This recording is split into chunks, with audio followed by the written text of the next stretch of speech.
All right, so we're going to talk about discriminants today. So a discriminant is part of a quadratic equation, and really it's a big part of the quadratic formula. So the quadratic formula is written as x is equal to negative b plus or minus the square root of b squared minus 4ac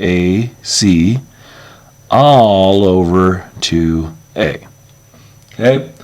The discriminant is everything under the root. So b squared minus 4ac is the discriminant. And finding the discriminant is helpful in a few ways because it tells us how many solutions we're going to have for our equation. Okay? Quadratic equations are very similar to absolute values. In fact, in the way that they have, the two possible solutions, the one solution, or in absolute value is like no solutions. In quadratics, it'll be no real solutions. That doesn't mean there aren't solutions, they're just imaginary, right? Got the imaginary solution. So we're going to have some imaginary numbers because again, if this is, well, I'll just show you. So if the b squared minus 4ac is equal to a positive number, okay, that tells me that there are going to be two solutions, just like in absolute values. Okay, if it's equal to 0, that'd be one solution. Okay? There's only one number that would satisfy that equation. If it's equal to a negative number, that would equal no real solutions. So no real solutions. But you would still have two imaginary solutions. Okay? So finding the discriminant can help us figure out which we're looking at. Okay? So let's go through this and see if we can find the discriminant. So in order to find the discriminant on any quadratic equation, it needs to be in the quadratic form, which is always written as ax squared plus bx plus c is equal to 0. Okay, so if we're not equal to 0, we need to move those numbers over here in order to get it to the quadratic form. Okay, so my first suggestion, anytime you're looking at any quadratic equation, is to label before we even start plugging things in. Okay, so to label, I'm just going to identify what the a, b, and c are equal to. So if I look at number 1, a would be negative 9, right? That's the number in front of x squared. So a is equal to negative 9. I know this takes a little bit more time, but trust me, labeling from the very start is going to help you. Okay? B is also equal to negative 9, and c would equal negative 5. Now to find the discriminant, I already kind of showed you over here, right? It's just b squared minus 4ac. So b squared minus 4 times a times c. So basically I'm just going to take the numbers that I've already labeled and plug them into this and solve.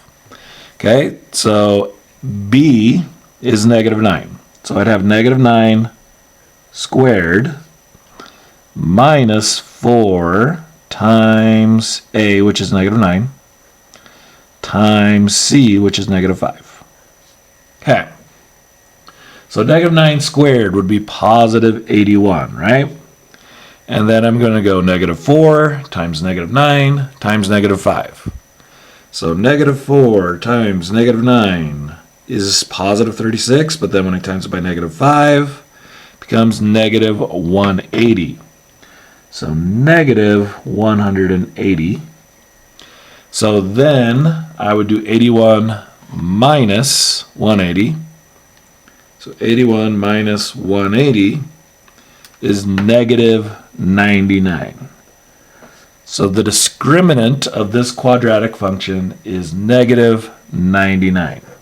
Okay, that's my answer. Now, what does that tell me? It is a negative number, which means when I actually, if I were to solve this quadratic for what it would equal, it's not going to have any real solutions. This is just going to have imaginary solutions. Okay, there's no real numbers that would satisfy this quadratic equation. Okay.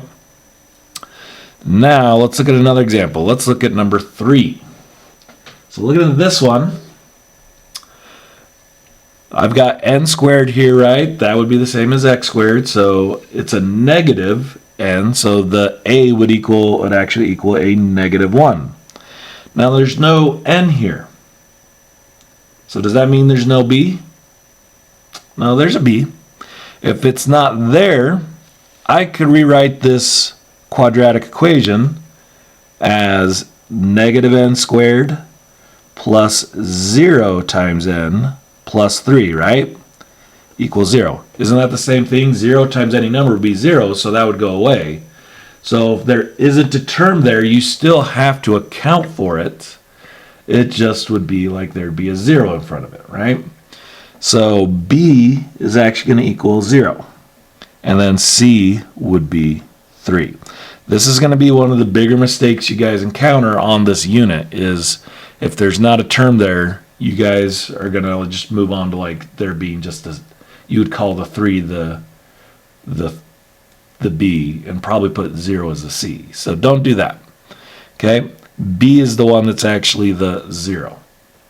Then we're going to plug it into our discriminant formula there. So b squared minus 4ac. So b squared would be like 0 squared minus 4 times a, which is negative 1, times c, which is 3. 0 squared is 0. And then negative 4 times negative 1. So negative 4 times negative 1 is 4. And then times 3 is 12. So it would actually, because these two negatives cancel out, it would be like plus 12, right? 0 plus 12 is positive 12. That's my discriminant. So if I were to look and see what that means, my discriminant is positive. That means there are 2 possible solutions. Okay, that x would equal. Okay, let's look at another example. Let's look down here at number 5. So looking at number 5, let me readjust my camera here for a second. Okay. So looking at number 5, is this in my quadratic form? I've got 3 terms here, but is it equal to 0? Remember, has to be equal to 0. So, first thing I have to do here before I label my terms is I need to add 5 to each side. Okay, which gives me 3x squared minus 9x and then minus 4. If you went ahead and labeled first without adding the 5, you would get it wrong because c is not negative 9, it is negative 4. Okay, you have to get it equal to 0 before you can label those terms. So a would equal 3, b would equal negative 9, and c would equal negative 4. And then we plug those in. So a would just be, or sorry, let's start, it would be b squared minus 4ac, right? So b squared would be negative 9 squared minus 4 times a, which is 3, times c, which is negative 4. Okay, negative 9 squared is positive 81. And then negative 4 times 3 is negative 12. And then negative 12 times negative 4 is positive 48. So I'd have 81 plus 48, which 81 plus 48 is positive 129. And that would be my solution. Okay? Not too tough finding the discriminants, right? Anything else I want to go over here? Okay, good. So on the back here, it just says to list the number and then state the number and type of solutions. Okay. So let's look at doing number 11 here. So it's equal to 0. So good. So again, now I can just label everything. A would equal, there's a negative 1 in front of that a squared, so negative 1. B would equal negative 6. And C would equal negative 9. And then when I plug those in, it would be negative 6 squared minus 4 times A, which is negative 1, times C, which is negative 9. So negative 6 squared would be positive 36. And then negative 4 times negative 1 is positive 4. And then times negative 9 would be negative 36. Okay, so 36 minus 36 would be 0. 0 tells me there's only one solution, one real solution. So one real solution. And that would be my answers there. Okay, let's do one more. Let's look at number 13. So I have to get it to 0 over here, so I have to add 7 first before I label. So add 7 would give me n squared plus 2n minus 3, right? Yeah, equals 0. Now I can label A would equal 1, B would equal 2, C would equal negative 3. So then when I plug it in, it would be 2 squared minus 4 times A, which is 1, times negative 3. Okay, 2 squared is 4, and then negative 4 times 1 is negative 4 times negative 3 become positive 12. Okay, so 4 plus 12 is 16. Positive, that would be 2 real solutions. Okay, and if it had been a negative number, there would be 2, or you'd put like no real solutions. And yeah, probably leave it at that. You could probably put 2 imaginary solutions too, but we'll just say no real solutions. Okay, and that is how you find the discriminant.